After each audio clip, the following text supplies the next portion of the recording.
You're listening to HowStreet.com radio, available online at TalkDigitalNetwork.com. Welcome to HowStreet.com radio, the online source for market opinions. Here is Jim Goddard. My guest is market historian Bob Hoye. He's the chief investment strategist for chartsandmarkets.com. He's speaking to us from Vancouver. Welcome back to the show, Bob.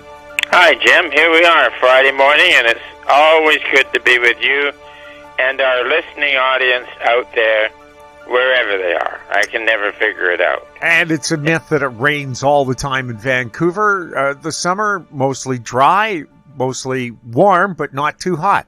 Right. Lovely weather. But, July, August, and September seasonally are our driest months. So we're getting it really nice here now. Yeah, the rain usually starts just in time for the Pacific National Exhibition, the PNE, the big annual fair in Vancouver. Yeah. Bob, the big news in Canada, and I'm looking at the stock markets right now, they're all down, is Trump imposing 35% tariffs on Canada, although most of the goods are exempted because of the previous U.S.-Mexico-Canada agreement. Well, I think Trump is trying to get the attention of Carney, and I think he really has now.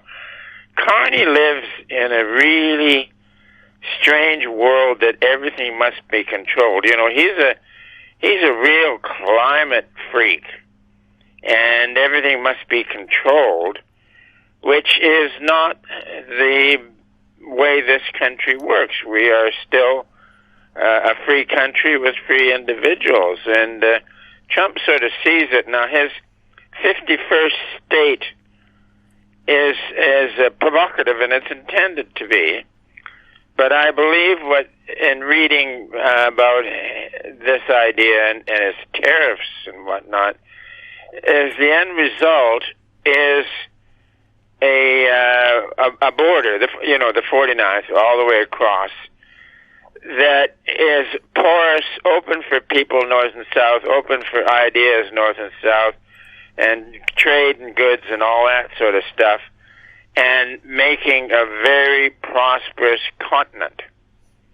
And now with his tariffs, for thousands of years, governments funded themselves on taxing things.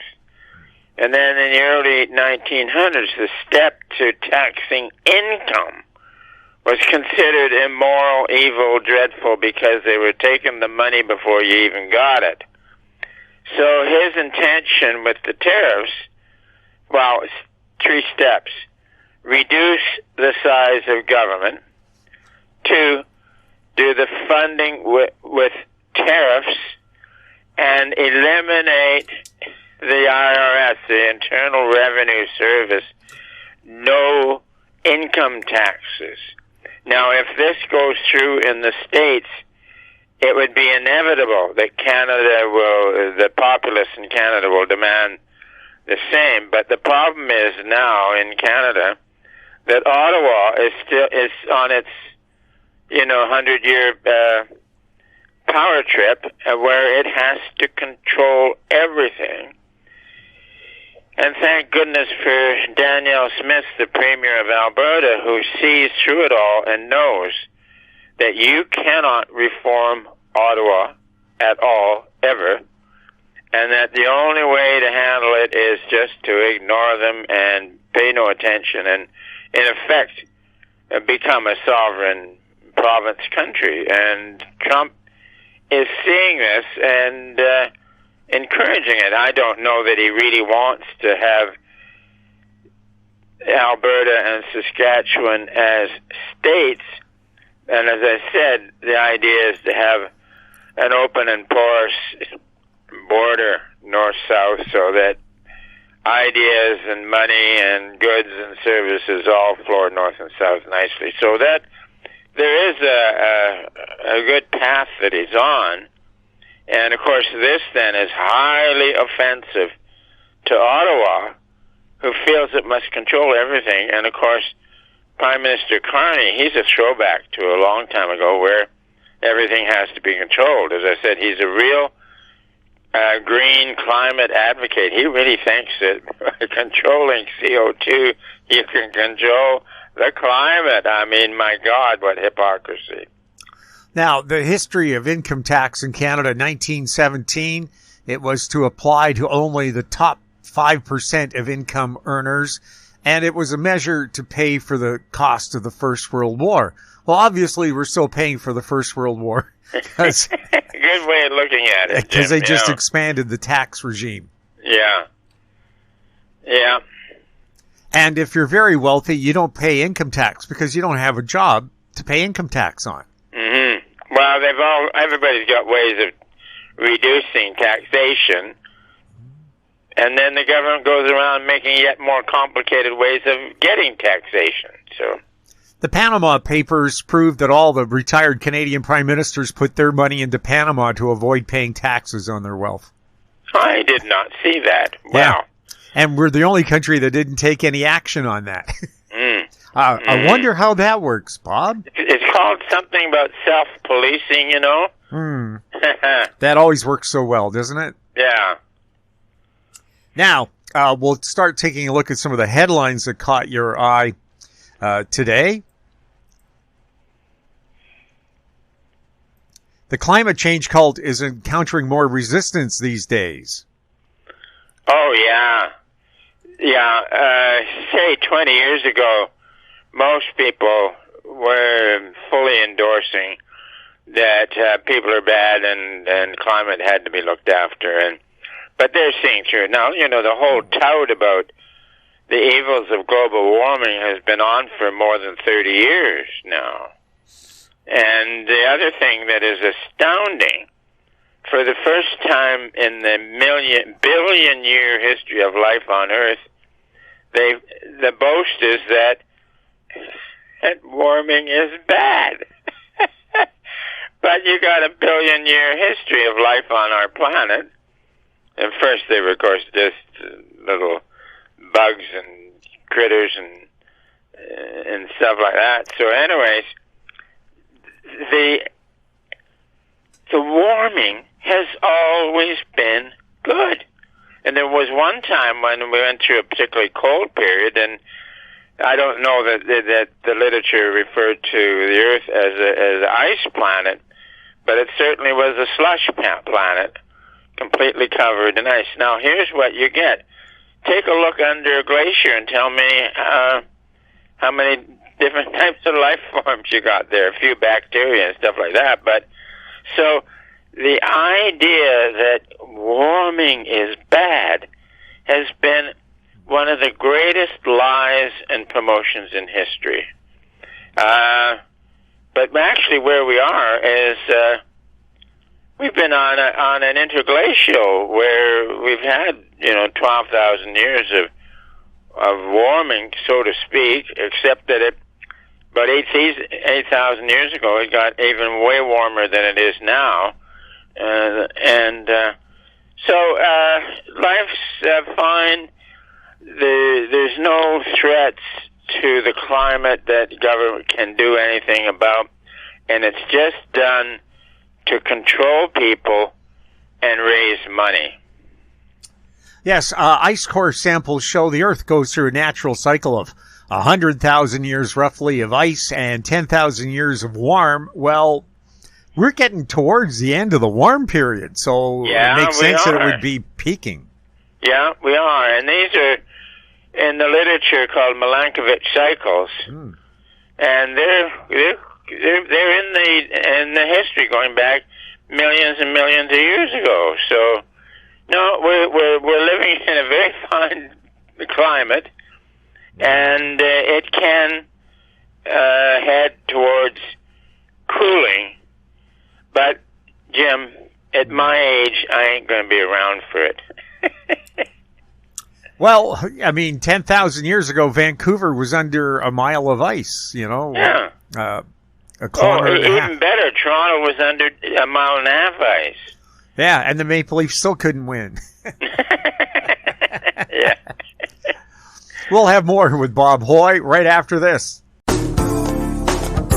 Don't miss out. Stay informed. Receive the HowStreet.com weekly recap with thought-provoking podcasts, radio, and articles delivered to your inbox. Sign up for the HowStreet.com weekly recap on our homepage at HowStreet.com.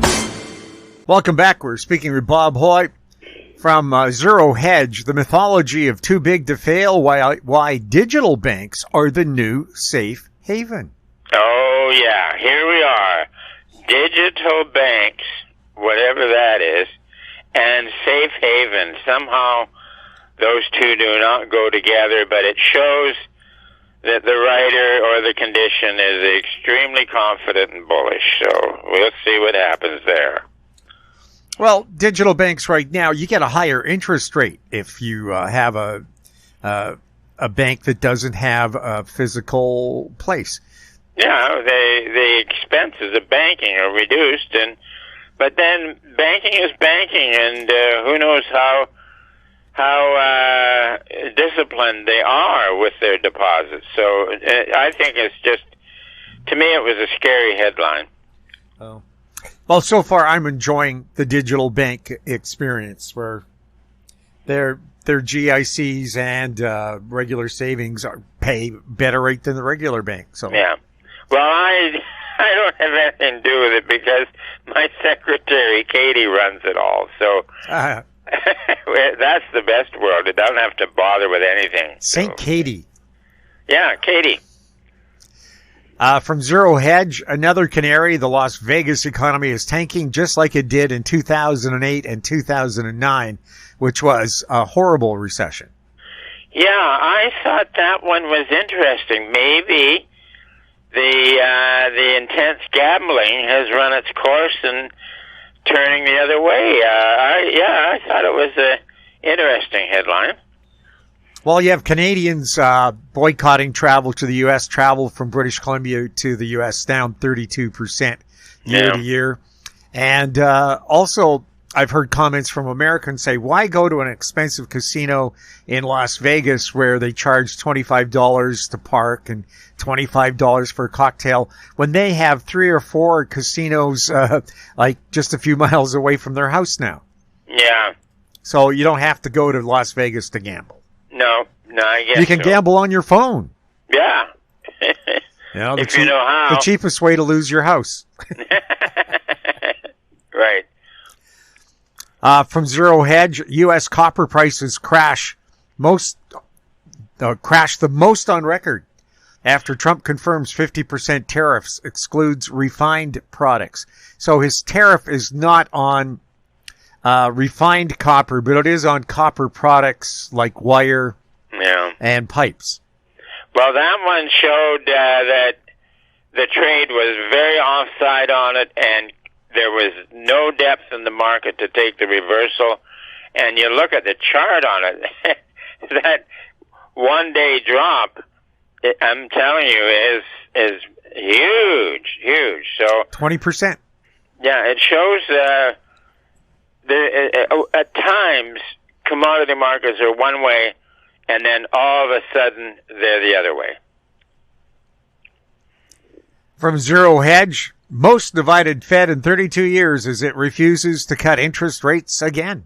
Yeah. Oh, here we are. I always love this subject. The myth that Fed can set interest rates. And I can show with the senior central bank now, the Federal Reserve, and prior to that it was the Bank of England. And the way it really works, Jim, is that the world sets money market rates. And, for example, 3-month Treasury bills are a good one to follow. And short rates, such as the 3-month bill, go up in the boom. So rising short rates is a positive indicator, but the street gets on this idea that it's bad and that falling rates are good. And if you take a look at history, this is not the case. Falling rates have been your worst nightmare. So we've got a lovely chart on the S&P and the 3-month Treasury bill. And there are times when the stock market, the S&P, is plunging, and it's the same time as the 3-month bill yield is plunging. So this is an intuitive myth that is very dangerous, and it is intuitive, and the street believes that falling rates and the Fed cuts will help. Falling rates are signaling a disaster, and the dimensions of the disaster are dependent on the size of and the craziness of the bubble that precedes it. And we've had the greatest bubble on earth, and it's not just in stocks, but everything has been bubbled. I've been calling it the everything bubble. So it's real estate, stocks, bonds, junk bonds, everything. And when this one goes bad, when the everything bubble fails, it's really going to be a serious recession. And in which case, the T-bill rate will plunge down to zero again. But to confound things, the yield for low grade, like junk bonds, is just going to go to the moon because many junk bonds will be no bid, and then there'll be many junk companies default. So the junk bonds are going to go to zero, so to speak. And then also in a post-bubble depression, there's not enough liquidity to really service all of the government debt out there, so even long treasuries have a problem in price, and real long interest rates go up after the bubble. They're up about 2.5 percentage points from their best a couple of years ago, their lowest, and the typical increase has been 10 percentage points, which is a nightmare. And they were nightmares, and it's ahead of us, and it will be just as nightmarish when it arrives. So we don't like long-dated bonds of any kind. The junk bonds did very well until a month or so ago, and they now seem to be rolling over in price. Is it true mortgage rates aren't set by the Fed but by the international bond market? Oh, yeah.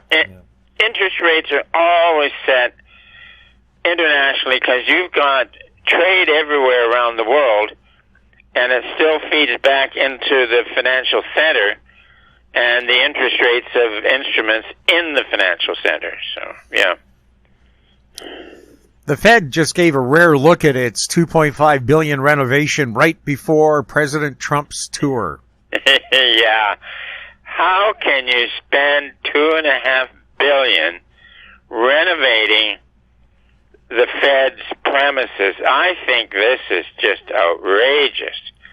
I mean, who needs the Fed anyways? But no, that one I think was quite offensive. So.